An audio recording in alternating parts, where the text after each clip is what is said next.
All right, everybody, welcome back. It is Saturday, November 25th, and 2023, and I'm going to go through our trading systems for the weekly review.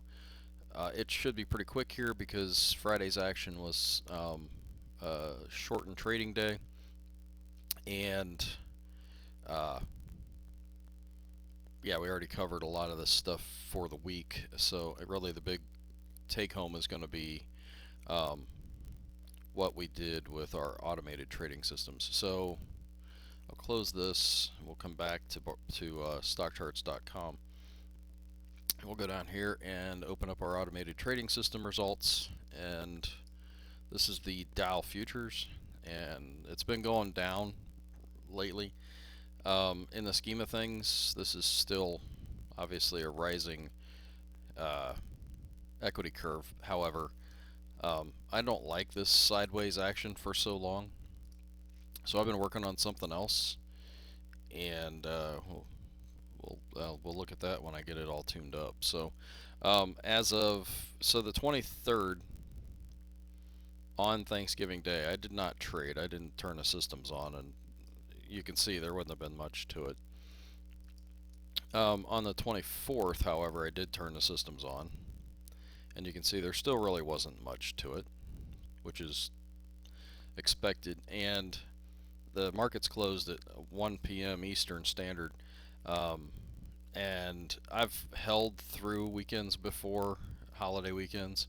Um, there's it's a crapshoot whether you're gonna win or lose through that. So I actually any systems that were running at the time, which would happen to be the NQ, um, I killed it at about 12:55. It actually took a pop up. We'll take a look at it in a minute. But anyways, this is the Dow from that's I think that's about 13 months. So um, run it out past a year just to try to see what the total a year's worth of data looks like. Um, and you can see it's this is a really good equity curve. I'm just trying to get rid of this dip right here and make this continually going higher, and I think I've got something. So basically, what I did to the NQ, I'm applying to the YM. All right, this is the Russell, and it's been drawing back lately after this $11,000 pop right here. So, and the 24th, it had a negative trade, but still really nothing to write home about. The NQ, I'm sorry, this is the Russell on a little over what is that?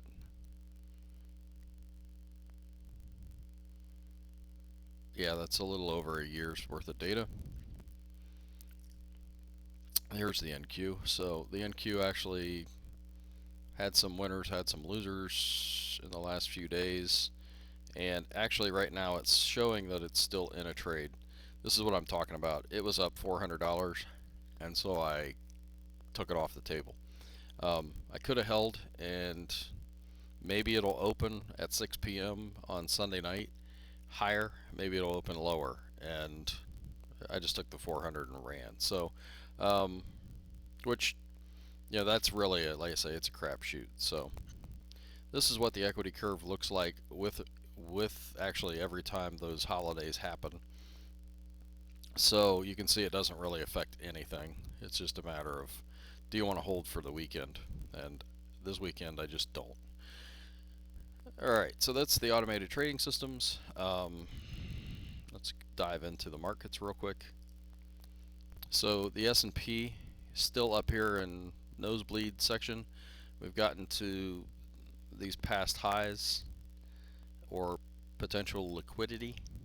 So we might get up here because it's not that far away. Tag that and then pull back would be my guess. Um, so that's I guess that's my real outlook right there.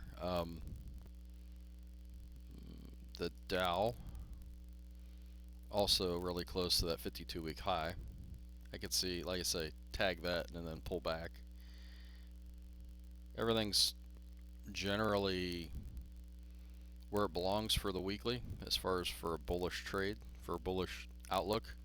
The Russell has not broken the ATR trailing stop to the upside,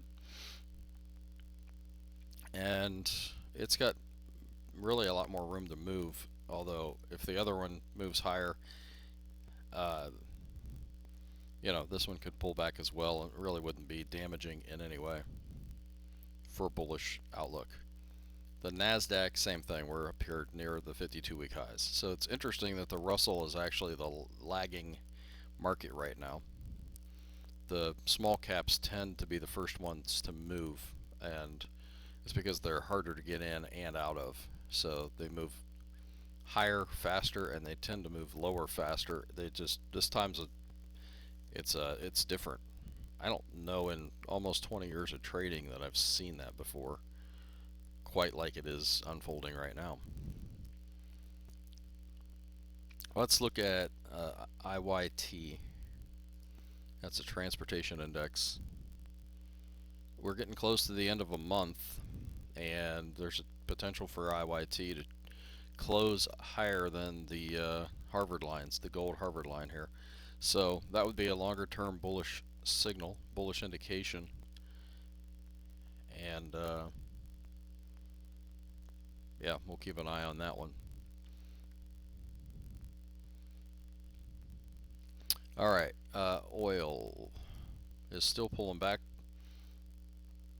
It's in the lower zones, so it's been on a downtrend for a bit, and really no reason to think other than pull back to the mean that we're going to get a reversal anytime soon. Other than I guess we are oversold on the MACD Momo down here. So, all right, that's enough of that. That's the markets in general.